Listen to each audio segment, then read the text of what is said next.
اگر سچ مچ اگر ہمارے بھائی لوگ غوث پاک سے محبت کرتے ہیں تو اٹھائیے غوث پاک کی کتاب غنیۃ الطالبین، جو انہوں نے فقہ میں عقیدے میں کتاب لکھی اور اس کا نام رکھا غنیۃ الطالبین۔ اس میں نماز کے باب میں، صفت الصلاح کے باب میں انہوں نے رفع یدین کا ذکر کیا، اور یہ منقول بھی ہے کہ عبد القادر جیلانی رحمت اللہ علیہ وہ نماز میں رفع یدین کیا کرتے تھے، اور نماز میں رفع یدین کا طریقہ انہوں نے نماز کے طریقوں میں اسپشٹ روپ سے لکھا ہے۔ غوث پاک کو اتنا زیادہ علم والا مانتے ہیں کہ غیبی خبر ان کے لیے بھی ثابت کرتے ہیں۔ اتنا ہی نہیں، ان کے لیے یہ بھی کہتے ہیں کہ ساتوں آسمان کے اوپر لوح محفوظ تک ان کی نظر ہے، قلم پر ان کی نظر ہے، تقدیر پر ان کی نظر ہے، 7 طبق زمین کے نیچے غوث پاک کی نظر ہے۔ میرے دوستو، اور یہ بھی کہتے ہیں اگلوں کے کیا احوال تھے، پیدا ہونے سے پہلے اس وقت بھی غوث پاک کی نظر تھی۔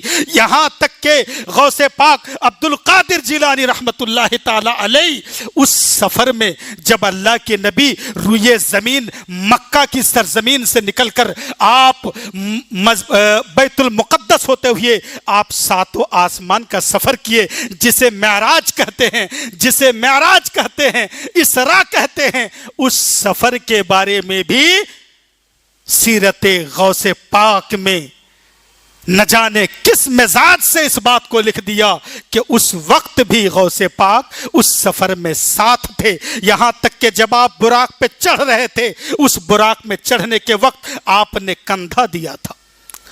بتانا یہ ہے کہ اگر غوث پاک کو پیدا ہونے سے پہلے کا علم تھا، پہلے کی حالتیں معلوم تھی، اور آج جو عقیدت کا دم بھرتے ہیں، غوث پاک کے نام پر قصیدہ خوانی کرتے ہیں، اور یہ بتاتے پیارے بھائیوں، ذرا گریبان میں ایک بار جھانک لو اور تم کوشش کرو، بغیر کسی دلیل کے تم اس بات کو سوچ سکتے ہو۔ یہ کسی بڑی کتاب کی بات نہیں بول رہا ہوں، کوئی عربی گرامر سے نہیں بول رہا ہوں، کسی حدیث کے حوالے سے نہیں بولتا ہوں۔ یہ ہر کس و ناکس، ہر آدمی، ساری پبلک اس بات کو سمجھ سکتی ہے کہ جو قوم یا جو بندہ غوث پاک کے بارے میں یہ عقیدہ رکھے گا کہ اتنا سارا علم تھا، اتنی ساری معلومات تھی اور ہے، تو غوث پاک کو یہ علم کیوں نہیں ہوا کہ جو حدیث عبداللہ ابن عمر سے مروی ہے، نافع نے روایت کی اور سالم نے روایت کی،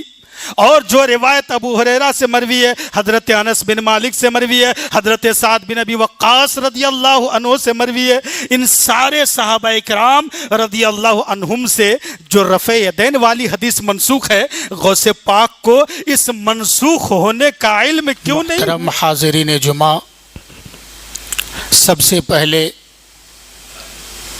رب العزت کی شایان شان حمد و ستائش، مدح و ثنا جس کے وہ لائق ہے، ہم اپنی زبان سے کما حقہ اپنے رب قدیر کی مکمل تعریف و توصیف تو نہیں کر سکتے، مگر اسی کی اتاری ہوئی آیت کے ذریعے ہم اپنے رب کی حمد و ثنا بیان کر سکتے ہیں، اور وہ ہے الحمدللہ رب العالمین۔ تمام تعریف سارے جہان کے مالک اور پالنے والے کے لیے ہے۔ اس کے بعد اللہ رب العالمین کی مخلوق میں سب سے افضل و برتر، سب سے زیادہ علم والے، سب سے زیادہ ہمت و حوصلے اور خدمت دین کرنے والے محمد عربی احمد مجتبی صلی اللہ علیہ وسلم پر درود و سلام نازل ہو۔ اللہم صلی علی محمد وعلی آل محمد کما صلیت علی ابراہیم وعلی آل ابراہیم انکا حمید مجید۔ اللہم بارک علی محمد وعلی آل محمد کما بارکت علی ابراہیم وعلی آل ابراہیم انکا حمید مجید۔ عزیزان گرامی، خطبہ جمعہ کے موضوع سے متعلق جو مجھے خاص باتیں بیان کرنے کی مجھ سے گزارش کی گئی ہے وہ ہے محبت رسول صلی اللہ علیہ وسلم اور دور حاضر یا آج کے نوجوان. تو اس موضوع پر سب سے پہلے میں یہ عرض کر دوں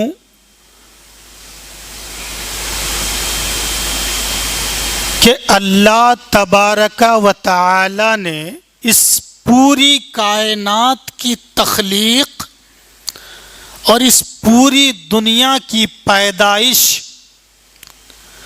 صرف کس چیز کے لیے کی؟ اپنی ربوبیت، اپنی مالکیت اور اپنی قدرت و طاقت کا مظاہرہ کرنے کے لیے اور اس کو علی الاعلان سامنے لانے کے لیے. ورنہ جب دنیا نہ تھی اللہ کی قدرت تھی، آدمی پیدا نہیں ہوئے تھے اللہ خالق تھا، یہ سب کچھ بھی نہ تھا مگر اللہ تھا، اللہ ہے اور ہمیشہ رہے گا اسی آن بان شان کے ساتھ، اسی قدرت و کمال کے ساتھ جیسا کہ پہلے تھا، ہے اور رہے گا. مگر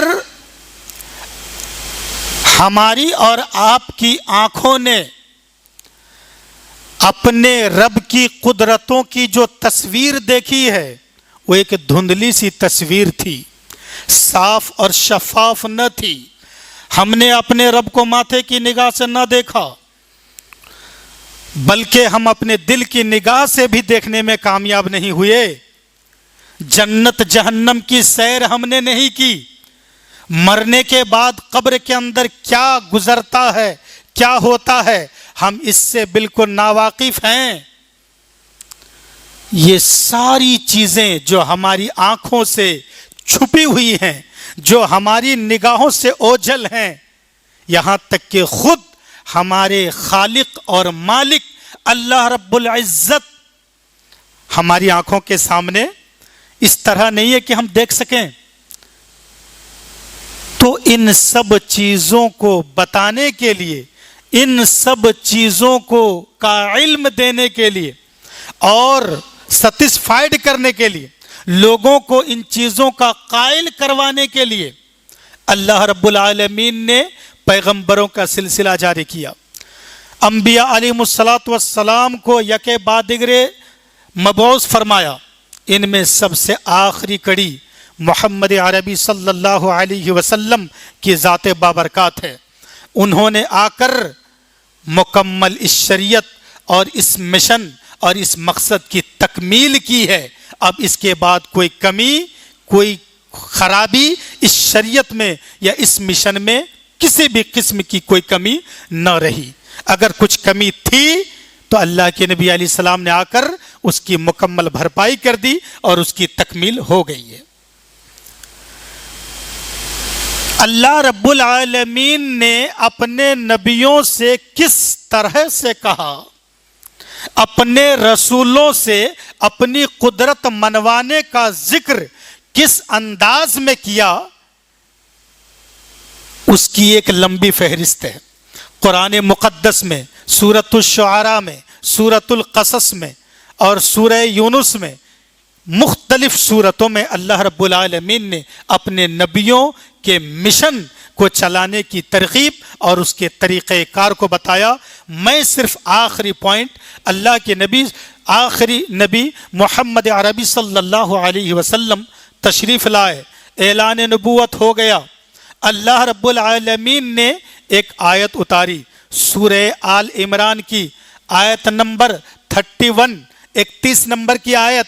اللہ رب العالمین نے فرمایا، اے نبی قل، آپ کہہ دیجئے، قل اے نبی آپ کہہ دیجئے، اصل فرمان تو اللہ کا ہے، اصل کلام تو اللہ کا ہے، مگر اللہ رب العالمین اپنی مخلوق کے ساتھ برتاؤ کرنے کے کچھ اصول رکھے ہیں.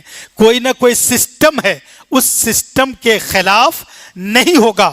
اللہ کی جو عادت ہے، اللہ کا جو طریقہ کار ہے اپنے بندوں کے ساتھ، اللہ رب العالمین اس طریقے سے ہٹتا نہیں ہے۔ تو اللہ رب العالمین ڈائریکٹ، براہ راست، فیس ٹو فیس کسی بندے سے بات نہیں کرتا مگر جس سے چاہے۔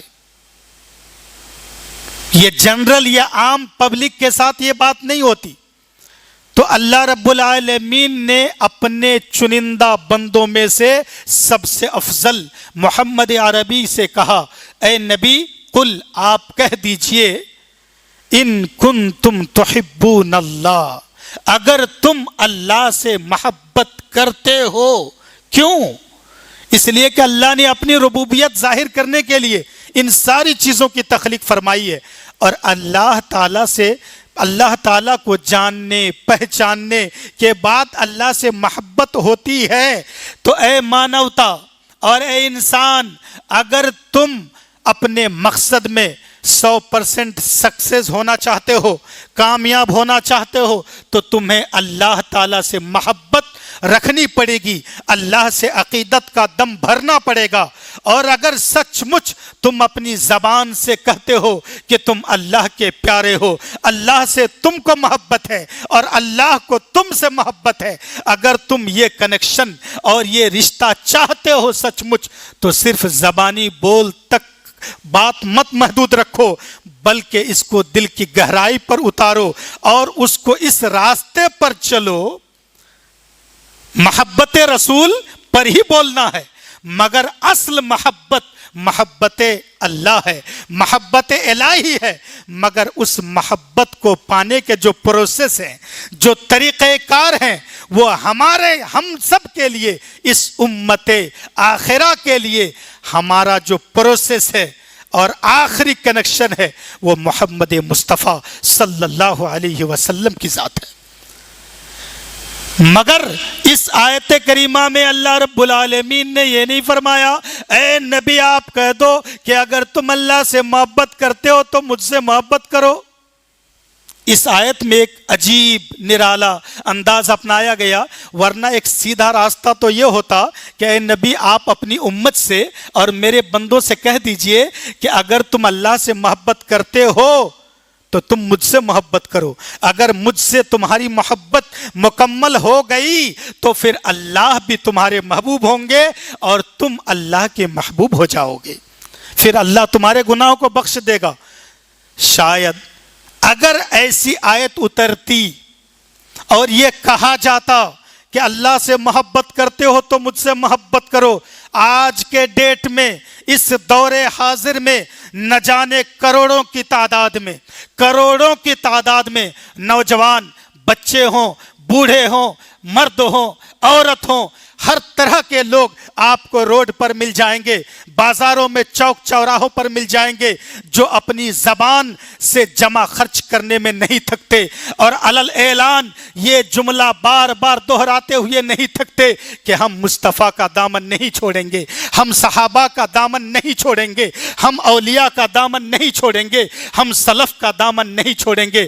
آج میں بتانا چاہتا ہوں کہ قرآن مقدس میں اللہ رب العالمین نے یہ نہیں فرمایا کہ اگر تم، اس آیت کریمہ میں، کہ اگر تم اے بندو مجھ سے محبت کرنا چاہتے ہو، میری بارگاہ میں محبوب بننا چاہتے ہو، تو تم مصطفیٰ کا محبوب بن جاؤ، تم مصطفیٰ سے محبت کرنے لگو اور زبان سے تم اس کا اظہار کرتے پھرو، تمہیں مصطفیٰ بھی مل جائیں گے اور رب بھی مل جائے گا۔ مگر ایسا کوئی اعلان نہیں آیا۔ اعلان آیا تو کیا؟ اللہ کی طرف سے نبی مصطفیٰ کو جو آرڈر ہوا، وہ آرڈر کس پرکار کا تھا کہ اے نبی آپ میرے بندوں سے اور اپنی امت سے علل اعلان کہہ دیجئے کہ اگر تم اللہ کی بارگاہ میں محبوب بننا چاہتے ہو، محبت رکھتے ہو، تو تم میری پیروی کرو۔ پیروی کا مطلب کیا ہوتا ہے؟ میری صبح و شام کو دیکھ لو، میرا سونا جاگنا دیکھ لو، اور جب میں نماز پڑھنے کے لیے آ جاؤں تو نماز کو دیکھو، جب میں روزہ رکھوں تو روزہ کو دیکھو، میں افطار کروں، افطار کرنے کا طریقہ مجھ سے سیکھو، سحری کھاؤں تو سحری کھانے کا طریقہ مجھ سے سیکھو، میں جب سجدے پہ جاؤں تو سجدہ کرنے کا انداز مجھ سے سیکھ لو، یہ ساری چیزوں میں مجھے کاپی کرو، میری نقل اتارو۔ جیسا کہ نماز کے باب میں بخاری کی حدیث اللہ کے پیغمبر نے فرمایا صلو کما رأیتمونی اصلی، اے لوگو نماز تم نہیں جانتے تھے، رب کی محبت اور رب کا قرب حاصل کرنے کے لیے جو ایک اہم سب سے بڑا ذریعہ نماز ہے، اہم العبادات ہے، تم نہیں جانتے تھے، میں نے تمہیں نماز کی تعلیم دی، تو کیا تم نماز اس انداز سے پڑھو گے جو تمہارے من چاہے یا تمہاری مرضی ہو، یا پھر تم نماز اس انداز سے پڑھنا چاہتے ہو جس انداز سے نماز لانے والے نبی نے پڑھی ہے؟ تو سچ پوچھو تو اللہ نے اسی لیے فرمایا کہ نبی کہہ دو کہ اگر تم اللہ سے محبت کرتے ہو تو میری پیروی کرو، میرے نقش قدم پر چلو۔ اگر تم نبی کو صبح و شام میں، رات دن میں، عبادات میں، نماز روزے میں، حج زکوٰۃ میں، المختصر دینی سارے کاموں میں اگر مصطفیٰ کو فالو کرنے لگ گئے تو یہی نبی سے محبت کا سب سے اعلیٰ نمونہ ہے، سب سے بڑی مثال ہے۔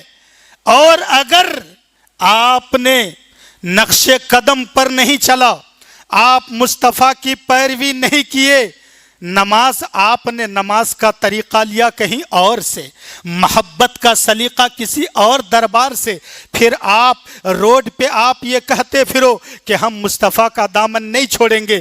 میں آپ کو ایک مثال دے کر بتا دوں کہ آپ نماز پڑھتے ہو، بولو رفع یدین کرتے ہو کہ نہیں؟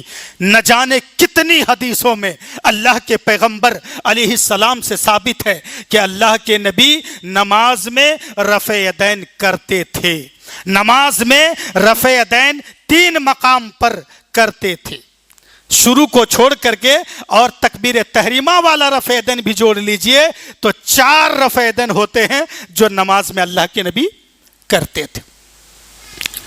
یہ نبی کریم علیہ السلام کا یہ طریقہ تھا۔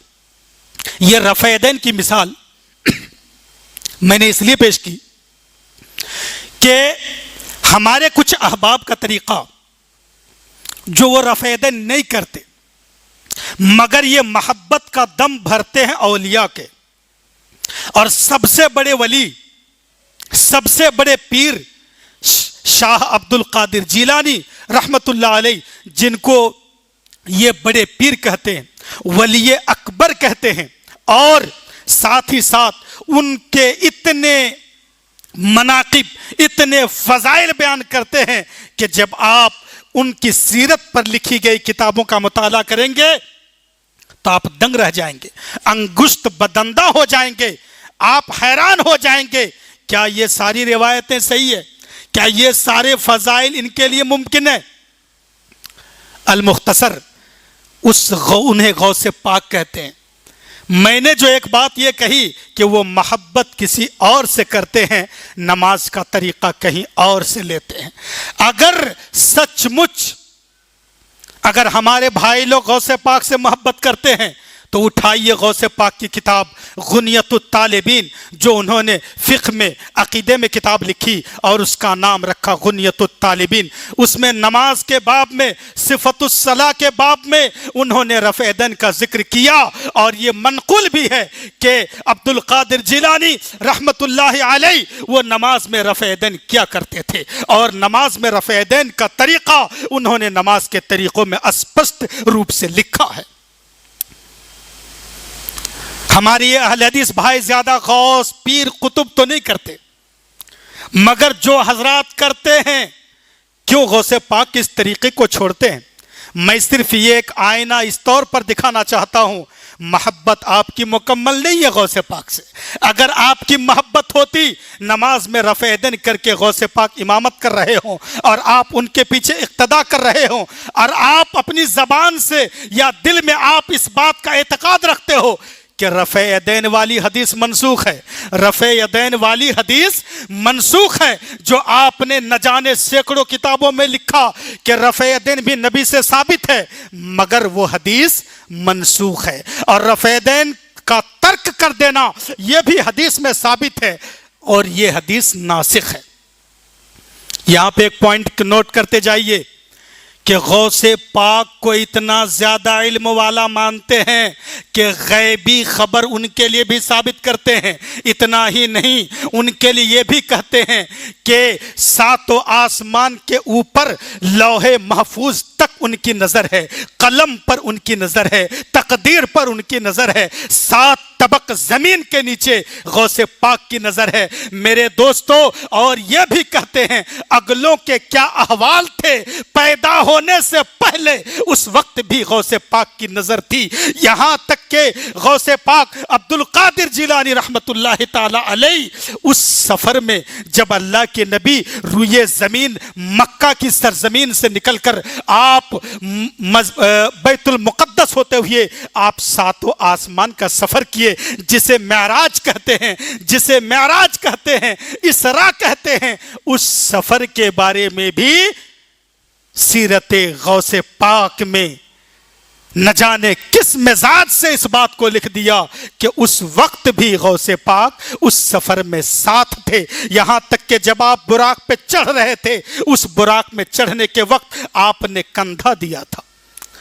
بتانا یہ ہے کہ اگر غوث پاک کو پیدا ہونے سے پہلے کا علم تھا، پہلے کی حالتیں معلوم تھی، اور آج جو عقیدت کا دم بھرتے ہیں، غوث پاک کے نام پر قصیدہ خوانی کرتے ہیں اور یہ بتاتے ہیں کہ ہماری محفلوں میں غوث پاک بھی تشریف لاتے ہیں، ہماری باتوں کو سنتے ہیں، تو ان دونوں اداؤں سے اور دونوں باتوں سے یہ بات بالکل ثابت ہو جاتی ہے کہ ان کا عقیدہ، ان کا طریقہ یہ ہے کہ غوث پاک کا علم اگلوں کے بارے میں بھی تھا اور پچھلوں کے بارے میں بھی ہے۔ غوث پاک آسمان کے اوپر سے بھی کو بھی جانتے ہیں اور زمین کے نیچے کیا ہے ان سب کو جانتے ہیں۔ تو جب اتنا سارا اعتقاد ہے میرے پیارے بھائیوں، ذرا گریبان میں ایک بار جھانک لو اور تم کوشش کرو، بغیر کسی دلیل کے تم اس بات کو سوچ سکتے ہو۔ یہ کسی بڑی کتاب کی بات نہیں بول رہا ہوں،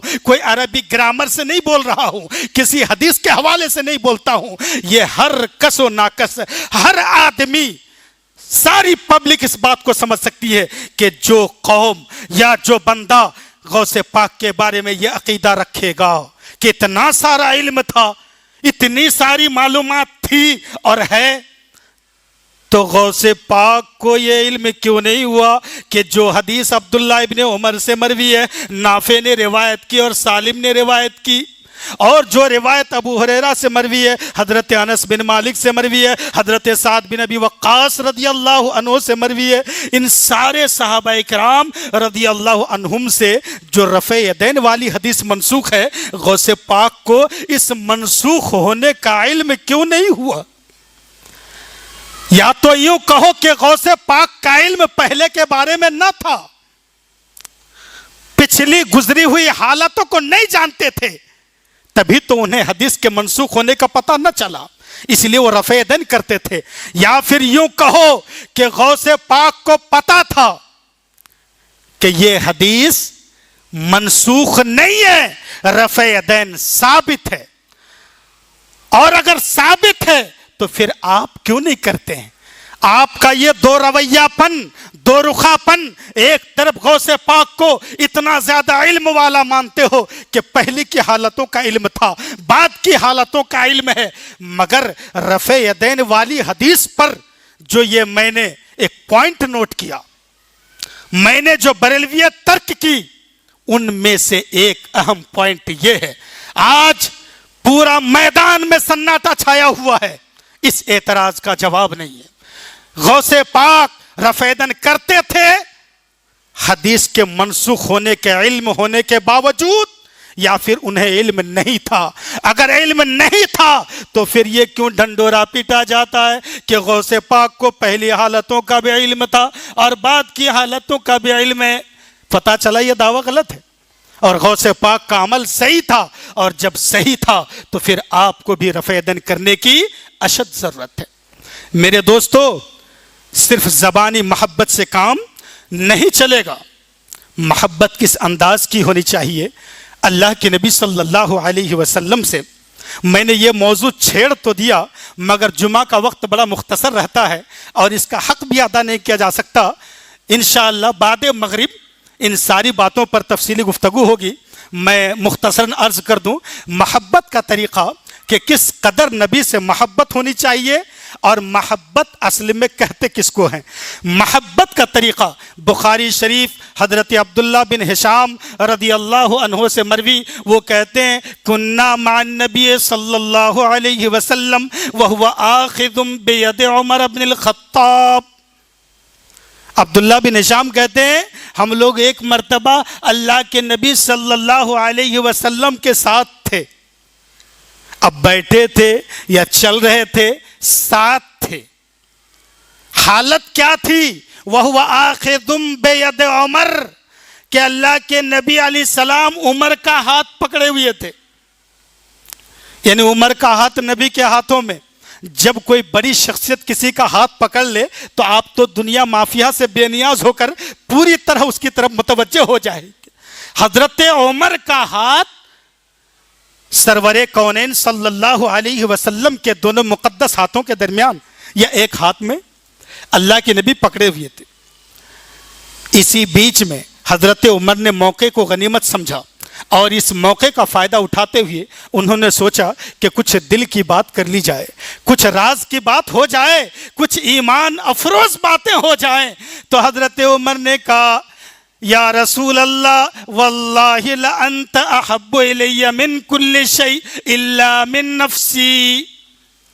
حضرت عمر کہتے ہیں اے اللہ کے پیغمبر، اللہ کی قسم کھا کر کہتا ہوں کہ ضرور ضرور آپ میرے نزدیک دنیا کی ساری چیزوں سے زیادہ پیارے ہیں، محبوب ہیں، اچھے ہیں۔ صرف دنیا کی ساری چیزوں میں میری جان کو چھوڑ کر۔ پتہ کیا چلا؟ حضرت عمر یہ کہہ رہے تھے کہ میرے نزدیک دنیا کی ساری چیزوں میں سب سے زیادہ ایک نمبر اور سب سے زیادہ محبوب اگر ہے تو وہ میری جان ہے۔ دوسرے نمبر پر اگر کوئی شخصیت یا کوئی چیز مجھے پسند ہے اور مجھے محبوب ہے تو وہ مصطفیٰ کی ذات ہے۔ اللہ کے نبی نے فرمایا لا والذی نفسی بیدہ حتی اکون احب الیک من نفسک۔ اے عمر، تمہارا ایمان مکمل نہیں ہوا۔ اس ذات کی قسم کھا کر میں بھی کہتا ہوں جس کے قبضے میں میری جان ہے کہ تم اس وقت تک مکمل مومن ہو ہی نہیں سکتے جب تک کہ میں تمہارے نزدیک تمہاری جان سے بھی زیادہ محبوب نہ ہو جاؤں۔ تب اللہ نے فوراً عمر کے دل میں ایمان ڈال دی اور انہوں نے کہا فَإِنَّهُ الْآن یا رسول اللہ، اے اللہ کے نبی، ابھی میں محسوس کر رہا ہوں، یقین سے جان رہا ہوں کہ آپ میرے نزدیک میری جان سے بھی زیادہ محبوب ہے۔ تب اللہ کے نبی نے فرمایا الآن یا عمر، اے عمر، ابھی تمہارا ایمان مکمل ہوا ہے۔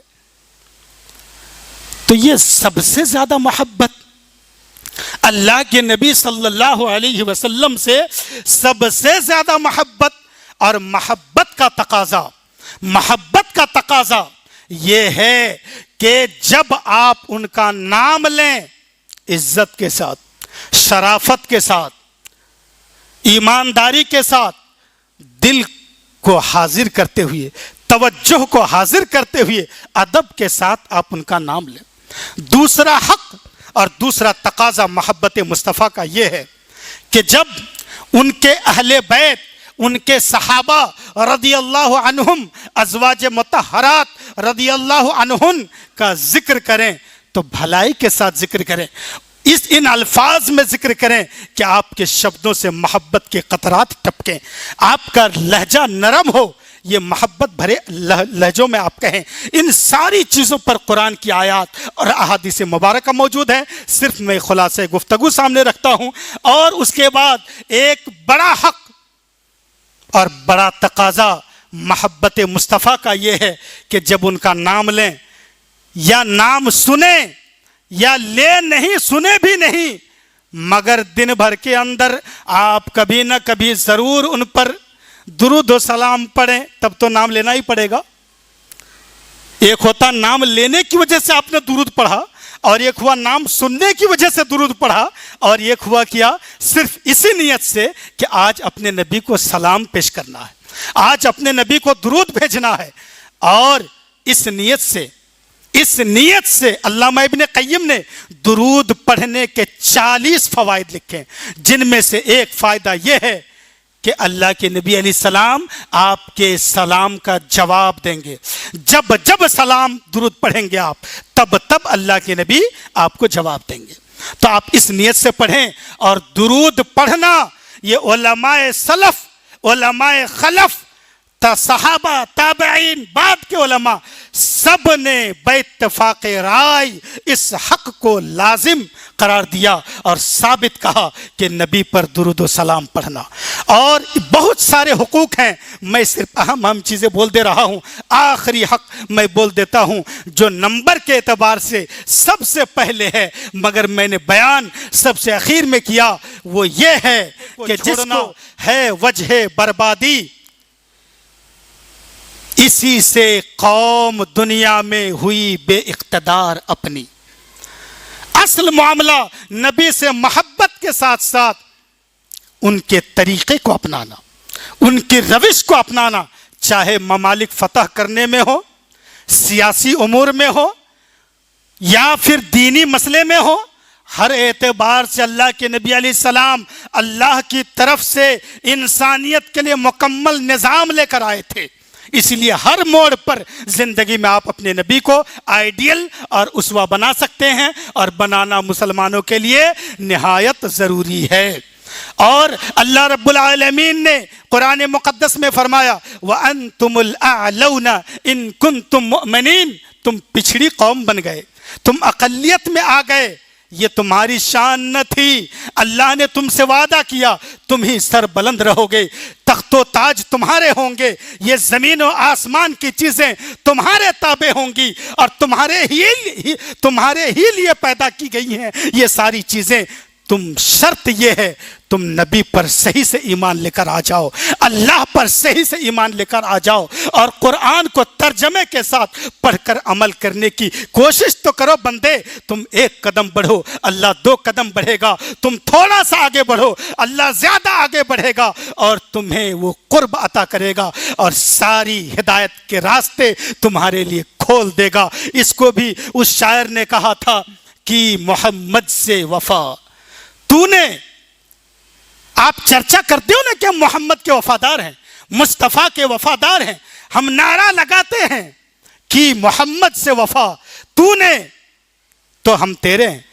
اس شعر کو سمجھیے، بہت سارے علماء اہل حدیث بھی اس شعر کو نہ سمجھنے کی وجہ سے اس نے کہہ دیا کہ یہ بریلویانہ شعر ہے۔ نہیں میرے دوستو، یہ شعر اس آیت کی تفسیر ہے جس آیت کو میں نے پڑھا وَأَنْتُمُ الْأَعْلَوْنَ إِن كُنْتُم مُؤْمِنِينَ، یعنی گویا من جانب اللہ کہا جا رہا ہے۔ اسی بات کی کاپی کیا ڈاکٹر اقبال نے کہ محمد سے وفا، یعنی اے میرے بندو اگر محمد سے تم وفاداری کرو گے تو ہم تیرے ہیں، ہم رب، ہم اللہ تمہارے لیے ہیں، ہم تمہارے ہو جائیں گے، تم ہمارے ہو جاؤ گے۔ یہ جہاں چیز ہے کیا، لوح و قلم تیرے ہیں، سب کچھ تمہارے آگے مسخر ہوں گی اور تم پر قربان ہو جائیں گی۔ ان سب کے لیے کرنا کیا ہوگا؟ ہمیں صحیح طریقے پر مصطفیٰ کا ذکر کرنا ہوگا، مصطفیٰ کی سنت کو ماننی پڑے گی، اور مصطفیٰ کی جو پیدائش ہوئی، آپ خوش نہیں ہیں؟ سب خوش ہیں، ہم بھی خوش ہیں، مگر خوشیاں منانے کے طریقے بھی مصطفیٰ ہی سے سیکھنا ہے۔ خوشیاں منانا ہے، مگر نبی کی ولادت پر کوئی صحابی ناخوش نہ تھا، کوئی تابعی ناخوش نہ تھا، سلف میں خلف میں آج بھی کوئی بھی دیندار آدمی ناراض یا ناخوش نہیں ہے، مگر میرے دوستو آپ خوشی بنانے کا جو طریقہ اختیار کرتے ہو اس طریقے کو دین کا نام دیتے ہو، اور اس طریقے میں جو آتا نہیں ہے اسے تم بدعتی کہتے ہو، اسے تم گستاخ پیغمبر کہتے ہو اور گستاخ نبی گردانتے ہو۔ یہ قطعاً صحیح نہیں ہے۔ نبی کی ولادت سچی ہے، اور نبی کی ولادت پر دل سے خوش ہونا اور خوشی کا اظہار کرنا یہ صحیح ہے، یہ ناجائز اور بدعت نہیں ہے، یہ دین کا حصہ ہے۔ مگر جو طریقے مروجہ ہے، جو نئے طریقے ماڈرن طریقے اپنائے گئے، یہ طریقے حدیث سے ثابت نہیں ہیں، قرآن سے ثابت نہیں ہیں۔ تو اگر آپ کر رہے ہو تو یہ آپ کا میٹر، مگر اس طریقے پہ اگر ہم نہ کرنے جائیں تو ہمیں گستاخ مت کہو۔ اگر گستاخ کہو گے تو پھر ہم بھی نہیں بخشیں گے۔ یہ طریقہ لایا تو لایا کہاں سے؟ حدیث اٹھاؤ پڑھو، مسلم شریف کی عبارت، اللہ کے نبی علیہ السلام سوموار کو روزہ رکھتے تھے، تو صحابہ کرام نے پوچھا اے اللہ کے نبی آپ کیوں اس دن پابندی کے ساتھ ہر ہفتے روزہ رکھتے ہو؟ تو اللہ کے نبی نے فرمایا اس لیے کہ میری پیدائش اس دن ہوئی اور مجھ پر وحی کی شروعات بھی ہوئی ہے۔ تو اللہ کے نبی تو روزہ رکھتے تھے، اس کے علاوہ اللہ کے نبی نے کوئی دوسرا طریقہ نہیں بتایا۔ میری معلومات کے مطابق جو میرا موقف ہے اور جو میں سمجھتا ہوں، میرے دوستو ہر آدمی اتنا ہی بولے گا جتنے کا اسے علم ہے۔ میں یہ سمجھتا ہوں کہ پورے سال سیرت النبی ہو، پورے سال نبی کا چرچا ہوتا ہے، ممبروں میں ہوتا ہے، اسٹیج پر ہوتا ہے، مدرسوں میں بخاری میں ہوتا ہے، مسلم میں ہوتا ہے، فقہ کی کتابوں میں ہوتا ہے، اور ایسے بھی آپ جلسہ سیرت النبی، جلسہ ختم نبوت اس طرح کا عنوان ڈال کر اشتہار چھپوا کر سال بھر پروگرام کر سکتے ہیں۔ اسی طریقے سے ماہ ربیع الاول میں بھی کر سکتے ہیں۔ جواز کی راہ اور صحیح طریقہ وہ یہ ہے کہ اگر آپ کو کرنی ہے، چونکہ مناسبت ہے، موقع ہے، اور پوری امت جمہور امت متفق ہے، اسی مہینے میں آپ کی ولادت ہوئی، چاہے 8 کو ہو یا 12 کو ہو یا 17 کو ہو یا پھر 9 تاریخ کو ہو۔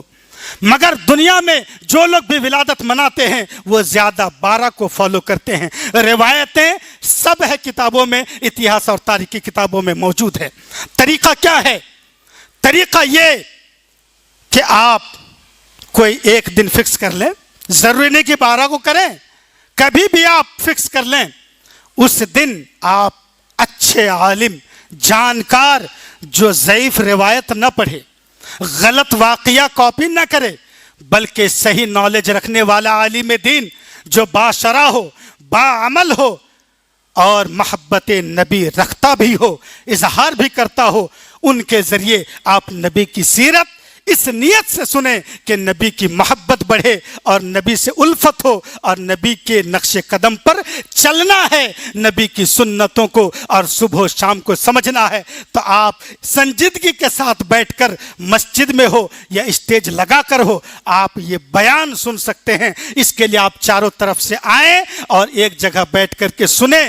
مگر یہ جو ریلیاں نکال کر گردش کی جاتی ہے، چکر کاٹا جاتا ہے، اور اس میں وہ سب فتنے ہوتے ہیں جن فتنوں کے بارے میں اس وقت کے لوگوں نے سوچا ہی نہیں تھا۔